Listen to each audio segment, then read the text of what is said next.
Open the My Škoda app in your smartphone to check your ENYAQ's battery status and driving range. To start charging your ENYAQ, simply tap the Start Charging button.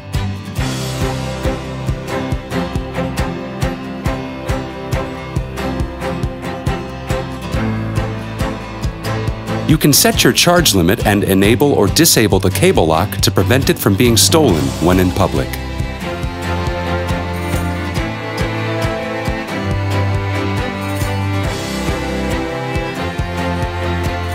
If you want to reduce your charging current, you can do so by a single click.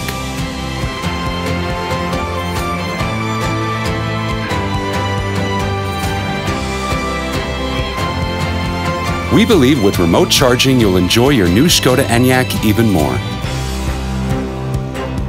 Škoda. Simply clever.